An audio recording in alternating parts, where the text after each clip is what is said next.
bilhões de reais, um lucro escandaloso. Pode passar? Isso tem a omissão de diversos órgãos de controle, Senado, Câmara, Tribunal de Contas, Controladoria Geral, Ministério Público, eles auditam tudo, menos a dívida pública. Pode passar. Descumprimento de princípios constitucionais relativos às finanças públicas, pode passar. Eu, só para encerrar, eu trago rapidinho alguns dados básicos. Nossa dívida externa já está em 545 bi de dólares. Pode passar. A dívida interna já está chegando a 4 trilhões de reais. Isso em reais. Obrigado. E o paradoxo Brasil, né? Pior distribuição de renda do mundo, desrespeitando direitos humanos, penúltimo no ranking de educação da OCDE, crescimento econômico muito baixo e a nossa economia sendo assaltada pelo sistema financeiro. A auditoria cidadã, ela está prevista na Constituição. Pode passar. Pode passar.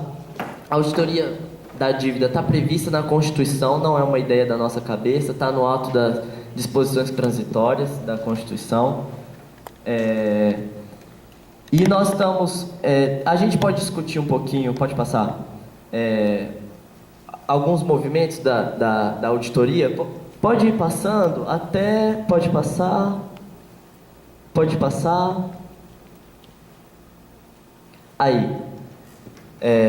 Nós temos atuado em diversas frentes e hoje vai ser votado o veto da Dilma Rousseff à inserção do dispositivo que trata da auditoria no PPA 2015 e 2019.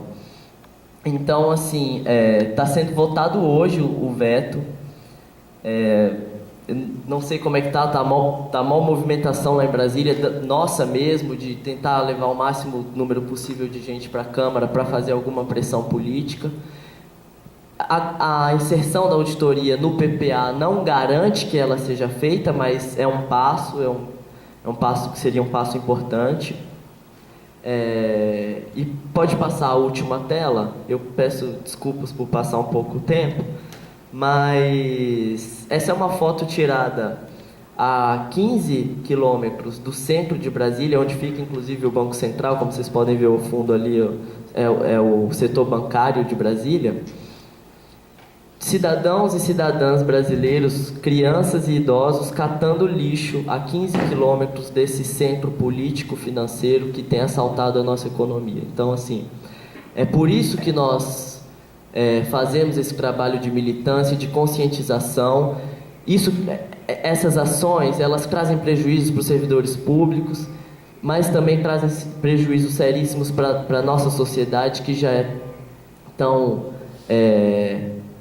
explorada em vários aspectos, né? Eu fico aqui na minha fala, agradeço a presença e a atenção de todas e todos e me coloco à disposição para responder eventuais questões.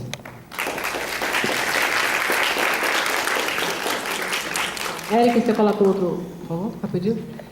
Pessoal, só para resumir aqui, antes de abrir para pergunta, e até para facilitar até fazer pergunta, tem um outro arquivo, que são só 2 slides, que eu queria que você prestasse atenção, assim, mais do que prestaram nessa brilhante exposição aqui de Mateus, né? Essa questão, quando ele fala aqui, cadê? Sim, a letra que eu queria prestar atenção é na letra B de bola, né, com relação ao ataque ao direito do trabalhador, ao direito dos servidores, né? Quando ele fala aqui em não conceder vantagem, aumento, reajuste, adequação de remuneração. A adequação de remuneração são essas ações que a gente entra, 13, outras coisas mais que a gente tem, são direitos nossos que não são cumpridos e a gente busca, né, essa recuperação. Isso vai estar vedado logo para a gente, então nem adianta considerar esse tipo de coisa. A letra, sim, e outra coisa, é elevar a alíquota de contribuição previdenciária. Ou seja, além de não ter reajuste, a gente vai ter redução, porque vai contribuir mais com a Previdência, sabendo que não vai aumentar a nossa contribuição quando a gente se aposentar. Não vai comentar o nosso direito quando se aposentar. Vai pagar mais e receber a mesma coisa. E a letra D de dado, com relação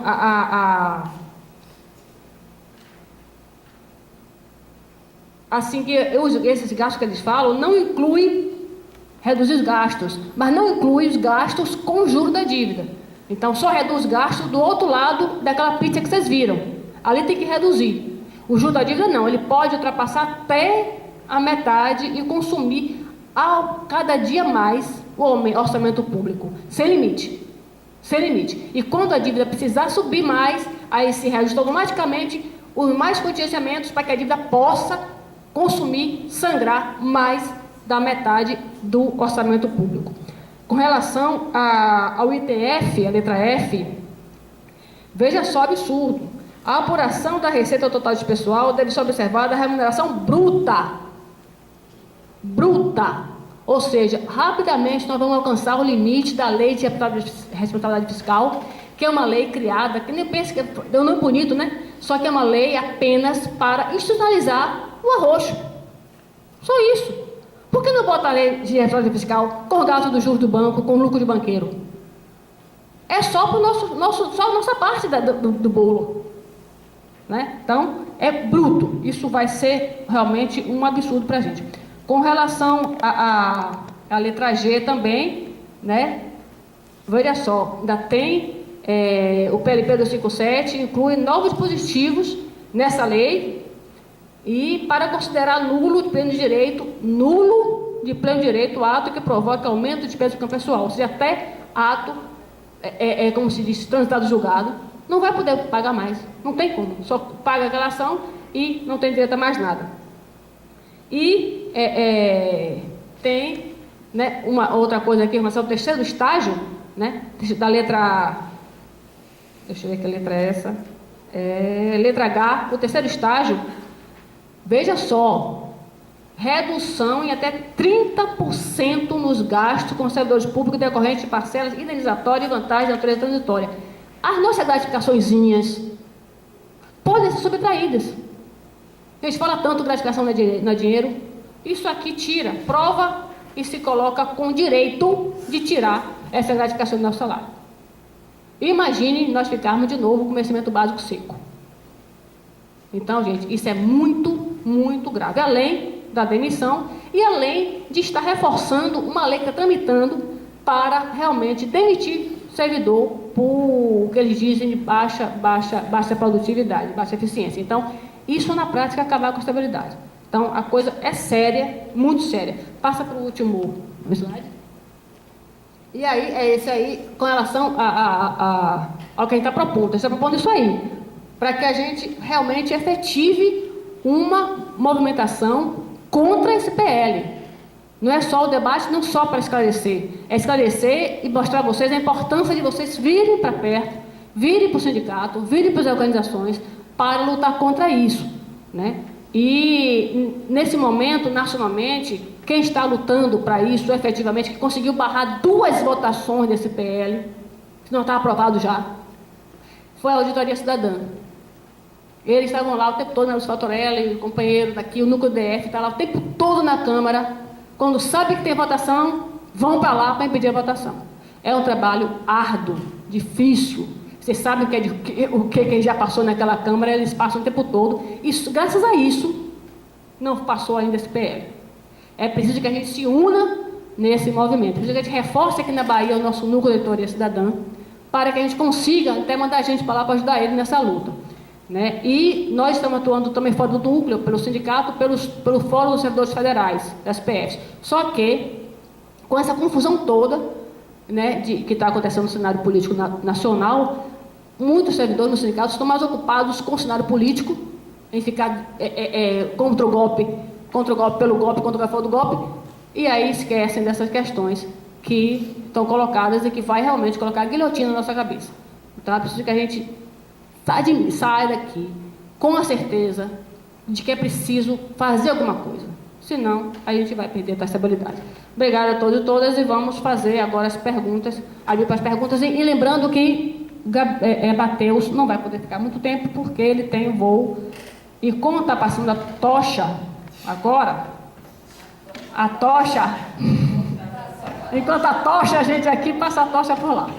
Ele vai ter que ir para o aeroporto. Então, o voo é 5 O voo é 5h30. 5h30. Só Nós que temos parece- alternativa para chegar lá sem passar pela tocha. Tem? É. Ah, então.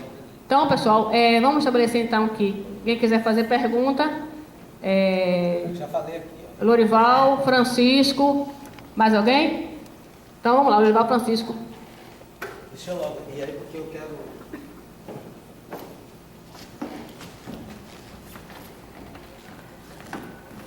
Bom, pessoal, boa tarde, parabéns aos poucos que estão aqui. Que até tem um ditado bíblico que diz assim, ó: muitos serão chamados, poucos serão escolhidos. E vocês foram escolhidos para fazer esse debate, porque me causa muita preocupação ver que isto aqui podia estar lotado de servidores para fazer esse debate, mas não está. Mas se fosse o diretor do foro que tivesse convidado para fazer qualquer gracinha aqui, estariam todos aqui. Essa é uma crítica que tem que ser feita, ok? Porque isso que está aí é grave.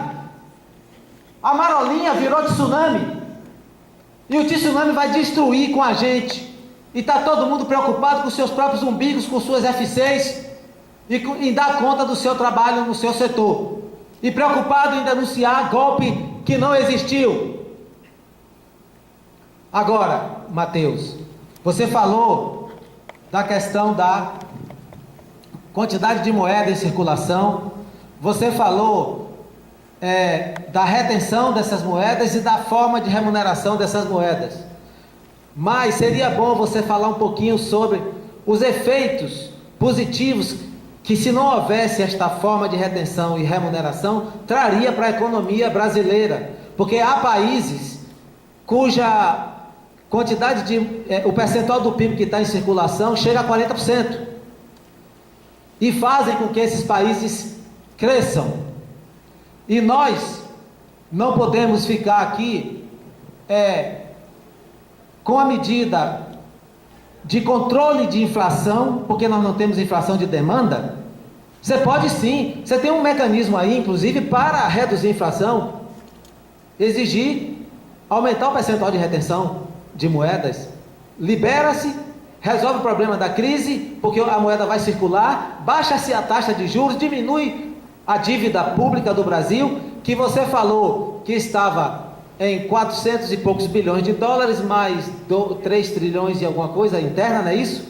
Mas quando você transforma a dívida externa em real, vai para 6 trilhões e lá vai porrada. É o que a gente tem aí, quase 2 vezes o nosso PIB, não é isso? Anual, quase 2 vezes o nosso PIB anual. Então nós estamos vivendo uma situação de extrema preocupação, muitíssimo delicada, mas que a grande maioria das pessoas não estão preocupadas em combater, nem servidores, nem magistrados, porque só tem poucas pessoas aqui. Francisco e mais alguém? E Karen.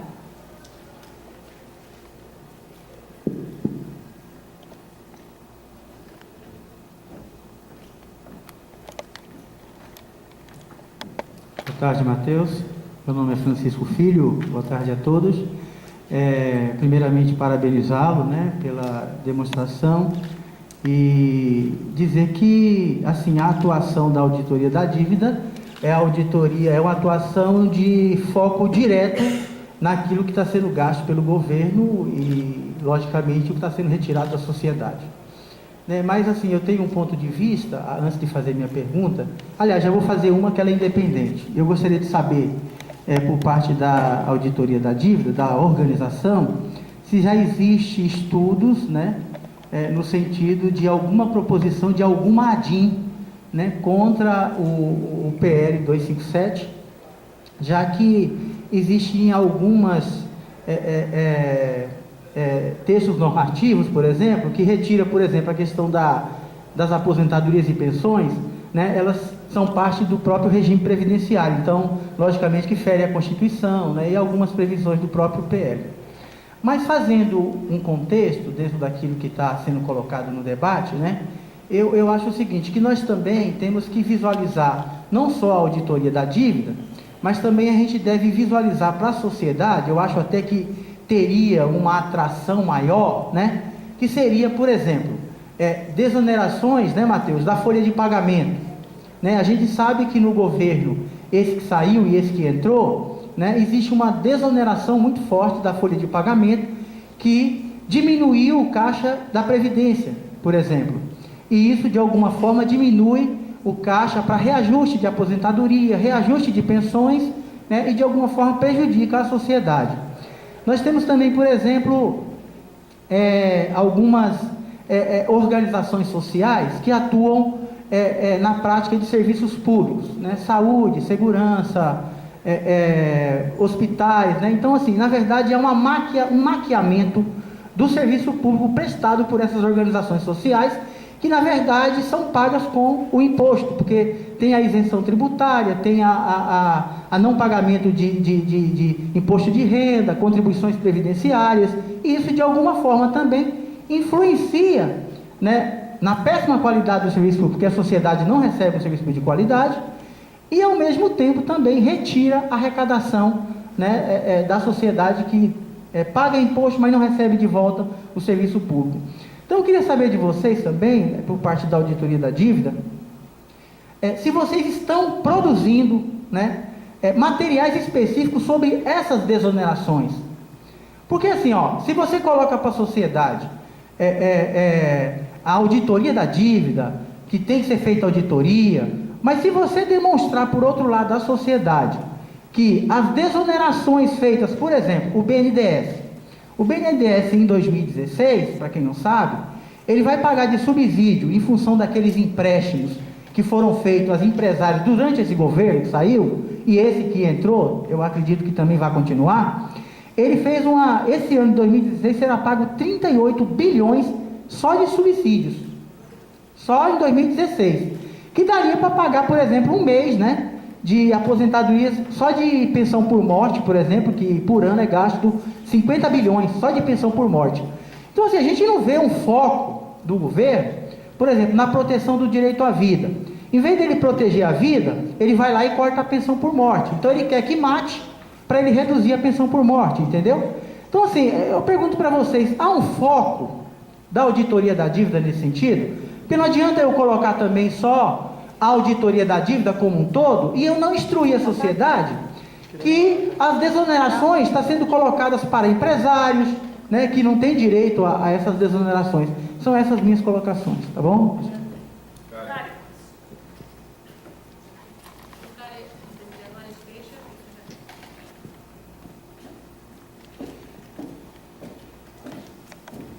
Olá, boa tarde, Karine, tudo bem? A sua palestra foi ótima, obrigada. Eu queria falar assim, eu sou leiga, totalmente leiga nesse assunto, e queria parabenizar também os sindicatos que têm colocado esse tema para a gente de forma recorrente, alertando a necessidade da gente tomar conhecimento desse tema. Agora, sim, eu queria saber da ONG mesmo, né, da organização, medidas efetivas no sentido de tornar isso, eu vejo um esforço grande, mas eu acho que a população ainda em geral não conhece, desconhece totalmente ou conhece muito pouco sobre o tema. Então, assim, quais as medidas efetivas, porque até a gente mesmo que tem o trabalho do sindicato, você perceba que o interesse não é assim tão grande, então a gente precisa de medidas efetivas para que os cidadãos se interessem por assunto, vejam quão crítico é essa questão, né? Então, quais as ações efetivas, se você já tem isso. Assim, eu penso que talvez a economia pudesse fazer parte do currículo escolar, eu não sei, alguma coisa, mas a gente precisa pensar em soluções que consiga trazer as pessoas para um tema tão importante, que, como bem disse Francisco, esse dinheiro sendo sugado para a dívida pública, o cidadão deixa de receber aquele serviço que ele poderia estar recebendo de volta, saúde e tal. Outro ponto que eu queria saber de você, assim, eu também não entendo muito de direito, então posso estar fazendo uma pergunta muito boba, mas se existe algum tipo de ação popular que a gente possa exigir que o governo cumpra o que está na Constituição, que então seja feita a auditoria, né, e que seja cumprido isso, que haja de algum modo uma sanção se isso não acontecer, porque não existe... se a gente não tiver uma sanção, isso jamais vai ser cumprido e fica o dito pelo não dito, a gente vê a presidente veta e aí a gente está sempre com esse problema. Uma outra questão porque a gente está vendo que o governo está... São 3 questões, essa é a última, eu estou acabando. O governo está fazendo um apelo popular muito grande, desde Dilma, e não é esse governo só, dessa questão que a gente está passando economicamente, precisando apertar o cinto e tal. Então, assim, o 257 não vai resolver o problema, segundo a gente viu aqui na palestra. Mas talvez apresentar uma proposta da organização participar da produção de um novo projeto, arquivar o 257 e a organização, juntamente com o governo, participar na elaboração de um projeto que realmente satisfaça a todos e principalmente aos cidadãos. É só isso. Obrigada. Matheus, só porque eu tinha esquecido, se você puder falar um pouco sobre a questão do superávit nominal, porque tem o primário, mas parece que para pagar o principal da dívida tem que também ter um superávit nominal, além disso, não é isso? Pessoal, só dar um fechamento aqui das perguntas e observações. O sindicato, como falando inicialmente, o sindicato, mais uma vez aqui, está de parabéns a exposição do PL 257, né? Nós tivemos aqui na casa recentemente um encontro, né, com a direção do foro, inclusive para discutir a questão orçamentária desse ano, né, que fala-se muito da questão que só teríamos o dinheiro aqui até outubro, e eu nunca vi esse auditório aqui tão cheio na minha vida como foi nesse dia, né? Ideias até de reduzir a quantidade de lâmpadas, né, de se reduzir isso, reduzir aquilo, é importante. Claro que a crise está aí, nos atingiu também, mas eu fico indignado quando vejo um assunto tão importante quanto esse, a quantidade de servidores, né, contando até com o CARE, do TRE, alguns colegas, a presença expressiva, né, dos colegas do GEF, mas da sede aqui, pouquíssimos servidores, né, com um tema que nos atinge diretamente, um tema super importante e que a gente vê uma participação efetiva, né, de vários servidores no grupo do Zap. Como é tão importante essa discussão virtual e não a discussão presencial.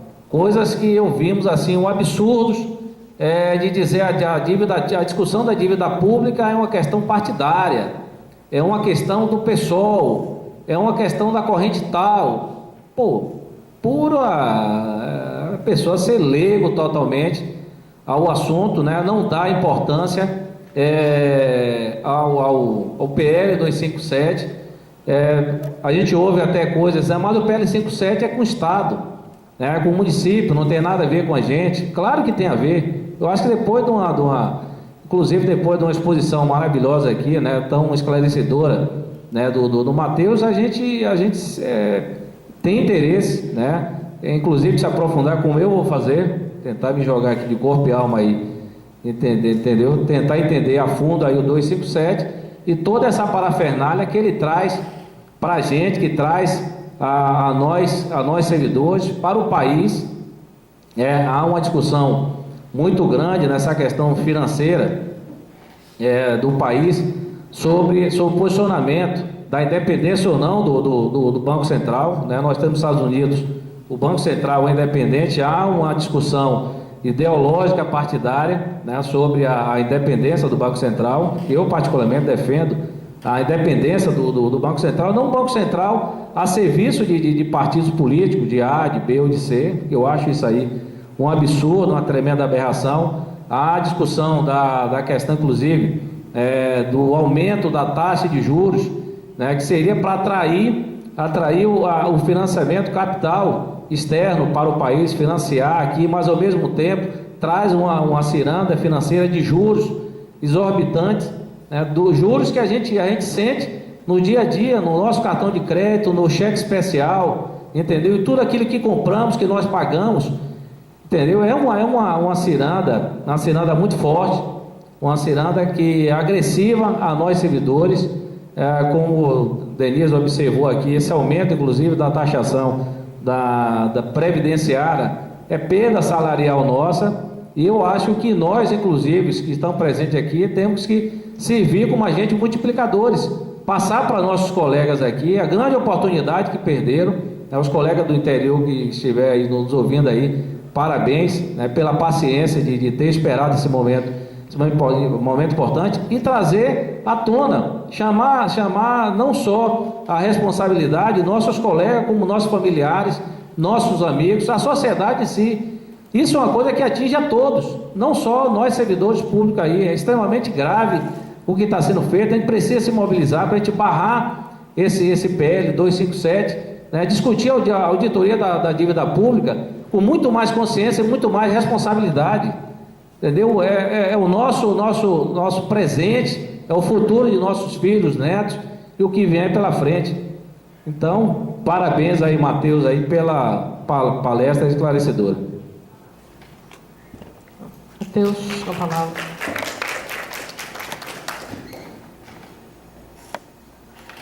Eu agradeço muitíssimo as perguntas e as colocações. Eu vou começar do final, então, só para a gente pegar o gancho aqui. Bom, sobre um pequeno comentário, a gente não vai ficar discutindo aqui sobre a independência do Banco Central em si, mas só um pequeno comentário que pode servir de reflexão sobre esse assunto. Eu até entendo a preocupação de se... qual é o termo que se tem usado? Aparelhar o Banco Central em favor de um partido, de um grupo político específico. Mas o que eu posso te dizer, do ponto de vista de quem tem pesquisado as finanças públicas nos últimos anos, é que o Banco Central ele não está sendo manipulado, propriamente dito, por um partido ou outro. Ele pode até servir, principalmente em momentos eleitorais, a um partido ou outro, na iminência de um momento eleitoral. Mas o que ele tem servido realmente é o sistema financeiro. Desculpa interromper, Matheus, é que vai haver um sorteio aqui no final, viu, de um livro. Ele tem servido ao sistema financeiro. Isso independente do governo. Os últimos governos, os 3 últimos governos, Dilma, Lula, Fernando Henrique Cardoso, o Banco Central ele tem servido em momentos específicos aos partidos, aos governos, sim, mas muito mais na conjuntura ao capital financeiro. Então, aí fica o meu ponto de reflexão só, de reflexão de se a gente deixar ele independente de uma vez, ter uma maior dificuldade de por meio de ordem governamental, vamos dizer assim, alterar a política monetária. Não sei, é uma questão, mas a gente pode pensar coletivamente, o conjunto da sociedade. Bom, sobre a questão do PL ser só sobre o Estado, acho que isso é um dos motivos de poucos servidores virem à nossa palestra, mas ele engana um pouquinho mesmo. Os servidores estaduais, eles estão mobilizados. Vocês vão observar que eles estão completamente mobilizados porque esse PL é um golpe frontal contra os servidores estaduais. Mas aí que está, os servidores federais e servidoras, muitos deles, não entenderam as repercussões que tem, não só para o conjunto das finanças públicas, mas para os próprios servidores federais ao alterar alguns dispositivos da Lei de Responsabilidade Fiscal, que também impõe obrigações à União. Todas. Também não, é porque todas que estão lá são tanto para a União, quanto para estados, quanto para municípios. Então, assim, atingindo também os municípios, os servidores municipais, para a gente observar. Então, só um aspecto para a gente pensar, para a gente também não acabar não passando informações, talvez com alguns equívocos, porque aí senão o outro lado ideológico pode vir e combater. A questão é a seguinte: esse artigo que fala no aumento das contribuições previdenciárias dos servidores para 14%, e dos entes públicos para 28%, ele está no capítulo 1, que fala do plano de auxílio aos estados e ao Distrito Federal. Então, essa parte, pelo menos a princípio, nesse PL, é só para os servidores estaduais. Agora, os outros dispositivos que estão no capítulo 2, que ele fala o seguinte: das medidas de reforço à responsabilidade fiscal.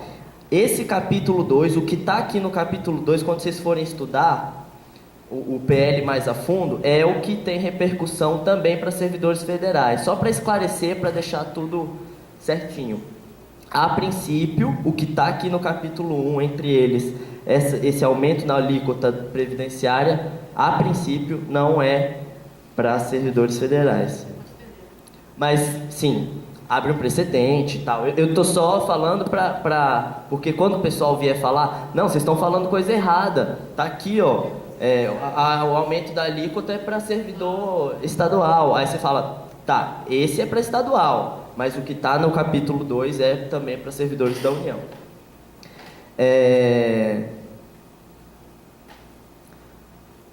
A questão partidária, eu milito na auditoria desde 2013, eu lhes garanto que não tem uma vinculação partidária da auditoria cidadã.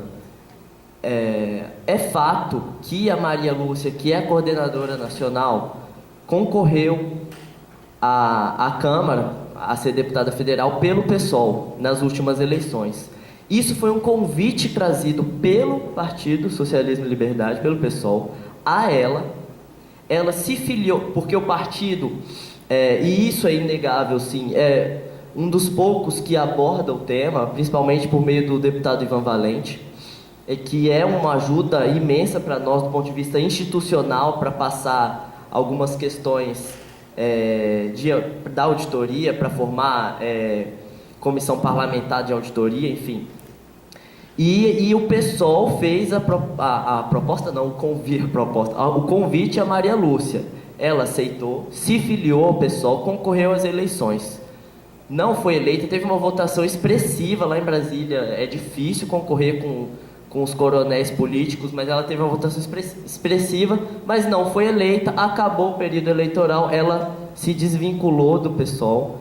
No movimento tem pessoas do PSOL, mas quem for a uma reunião da auditoria vai ver gente do PSB, do PSTU, do PT e pessoas como eu que não tenho filiação partidária. Eu tenho posicionamento político, mas não tenho filiação partidária. Então, assim, não é um movimento partidário, e é uma questão até de soberania nacional. Isso é uma questão que interessa ao nosso país como um todo. Medidas efetivas para auditoria, nós temos várias. Eu falei aqui por 1 horinha, extrapolando o tempo que me deram, mas nós temos um curso à distância que a Maria Lúcia gravou e grava algumas atualizações de 360 horas. Então, o que eu falei aqui, vocês imaginam o que ela traz em 360 horas de formação popular, a preço baixíssimo. Algumas inscrições, o movimento dá subsídio, não cobra nada, apesar do custo que tem de fazer esse curso. E nós temos atuado em várias frentes, como eu falei, por meio do parlamento, tentando formar essa comissão parlamentar de auditoria, por meio dessa mobilização social pela quebra do veto da auditoria no PPA, por meio, e aí eu já respondo a outra pergunta que me fizeram sobre se nós não estaríamos tentando meios jurídicos. Nós temos uma ação no STF que questiona justamente esse fato de a auditoria estar no ato das disposições transitórias da Constituição e não ser feito. A ação já esteve na mão do ministro Aires Brito, quando ele era presidente do STF. Nós tivemos audiência pública com ele, ele falou que ia estudar, que não conhecia muito bem a matéria, mas estava vendo. Se aposentou, Aires Brito. A ação passou para a mão do ministro Barroso e tivemos audiência pública já com o ministro Barroso. Ele falou que não conhece a matéria, apesar de ser um voraz consumidor de informações, mas queria estudar e no momento oportuno vai levar ao plenário do Supremo. Temos tentado, mandamos e-mails, temos tentado fazer pressão mesmo para que o tema passe a ser pauta, mas ainda não conseguimos. Mas sim, nós temos diversas frentes, as mais diversas possíveis, assim, nos mais diversos setores do Estado. Aí, dentro dessas medidas efetivas para a auditoria, a gente também tem os núcleos, que a gente estuda as dívidas dos estados e dos municípios, que é muito importante. A dívida do estado da Bahia tem crescido, já está em mais de 9 bi. É preocupante. A Maria Lúcia veio aqui em novembro, aqui em Salvador, em novembro passado, e eu lembro que a gente recolheu dados para ela e estava em 8 bi, e pouco, já está em 9, então tem crescido rápido. Então isso faz parte também das nossas medidas para auditoria. Sobre a desoneração da folha de salários e desonerações em geral, foi interessante você tocar nesse ponto, porque quando eu falei que a Previdência ela ainda é um ponto a ser atacado porque tem muitos recursos, existe um falacioso déficit da Previdência, né? A mídia joga isso pra gente todos os dias, acho que é a religião deles, falar pra gente que a Previdência tem um déficit. Se você pegar a arrecadação tributária, a arrecadação previdenciária e a despesa previdenciária, nós teríamos um déficit. O problema é que essa conta não existe. O que existe na Constituição Federal o Sistema Integrado da Seguridade Social, que é composta pela Previdência, Assistência Social e Sistema de Saúde, que tem arrecadação constitucionalmente assegurada e a arrecadação da Seguridade Social, que é o que existe no Plano Plurianual, na Lei Orçamentária Anual, que é o que existe na Lei Financeira Brasileira, ele é superavitário em 80 bilhões por ano. 80 bi. Com as desonerações da folha de salário que a Dilma fez, esse superávit caiu para 50 bi. Mas ainda é superavitário em 50 bi. E contando as outras desonerações sem ser da folha de salário, que você chegou a comentar. Então, assim, não existe o déficit da Previdência. Ele existe ideologicamente para a gente tirar recurso e passar para essa sangria do mercado financeiro também, porque ainda tem muito dinheiro ali, nominalmente falando. Dá para tirar do aposentado, do pensionista. Só porque é difícil tirar do saneamento, que eu mostrei no gráfico da repartição da despesa da União, tirar de onde recebe 0,2 do orçamento, de onde recebe 0,4, da própria saúde e educação, que recebendo 3, 4% do orçamento, eles ainda cortam. Mas na Previdência isso tem uma margem maior para tirar. Mas sobre a desoneração é isso. Nós não temos feito muitos estudos a respeito da ordem que pode chegar essas desonerações, não só da folha de salários, é mais fácil de apurar, mas de outras desonerações. Nós temos concentrado mais estudos no gasto, porque o sistema da dívida é muito complexo, a gente tem que ir estudando os mecanismos de geração de dívida, quanto a gente está pagando em qual dívida. Então, falta um pouco de pernas também, sabe? Mas é uma sugestão interessante, eu posso levar para o pessoal. Sobre estudo sobre a DIN contra o PL 257. É como eu falei, eu vim trazer alguns aspectos econômicos financeiros, só que a questão jurídica não é a que eu domino, tampouco é a que a auditoria é mais especializada. Eu já vi que tem algumas movimentações, sim, para entrar com a DIN contra o PL, porque ele tem realmente alguns vícios legais, né, inconstitucionais, realmente. Então, assim, mas não é uma iniciativa da auditoria no momento. E aí eu vou encerrar falando sobre essa questão que você me perguntou sobre as moedas.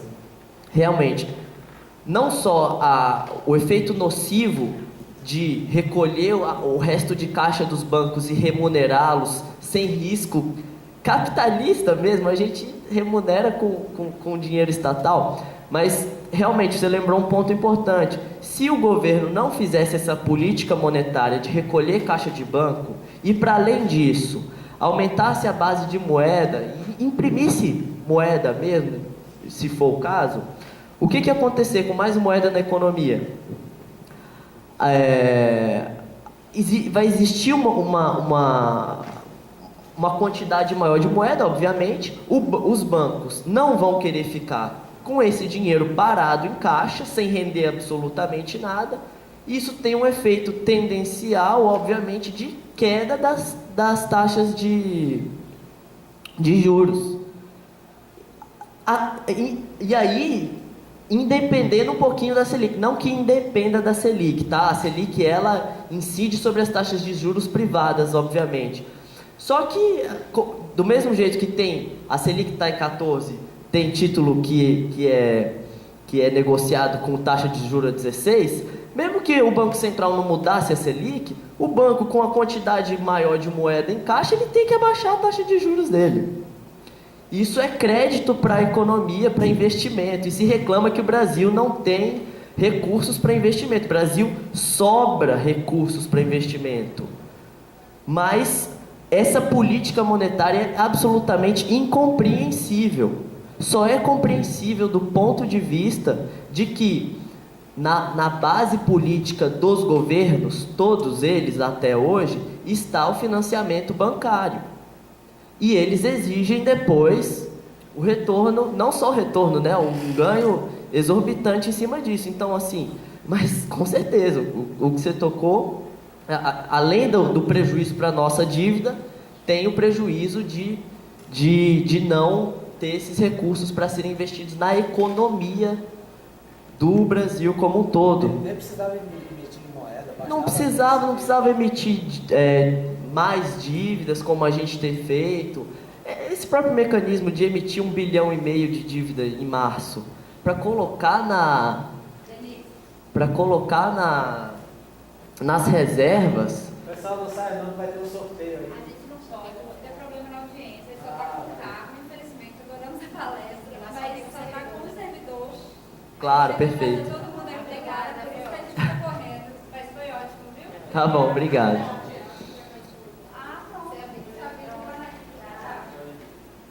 Mas é incompreensível realmente e é uma coisa que a gente tem que lutar contra. Independente de posição político, não só político partidária, mas política. Quem quer um Brasil um pouquinho melhor?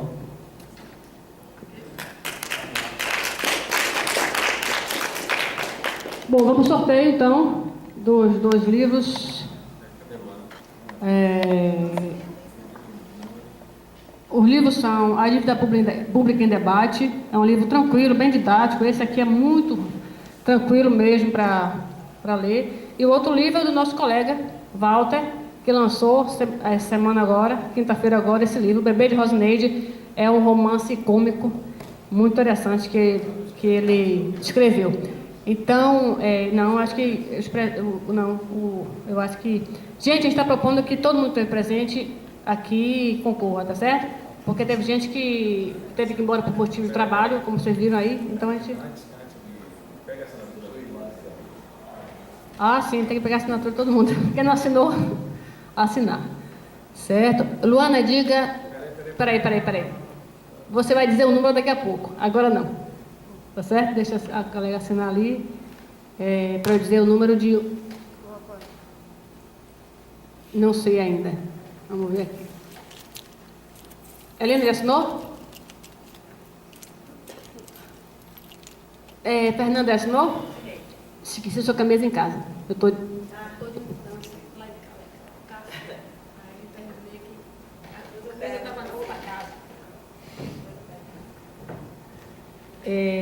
De 1 a 21. 11. Simone Agora, da Quinta Vara. Deve ter sido uma que acabou de sair para Quinta Vara. Então, Simone ganhou. Cadê? Santini Góes, Quinta Vara. Simone ganhou o livro de Walter. Vamos ter que fornecer, entregar ela. Eu conseguiria que o sindicato entregasse. Simone. E esse da dívida, diga outro número. 21. Márcia. Márcia ganhou o livro da auditoria da dívida. Parabéns, pessoal. Então, obrigada a todos e todas. E vamos manter essa luta aí.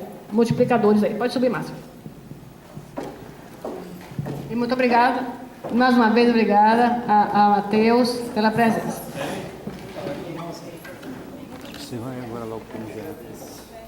Falei o número para ela ganhar.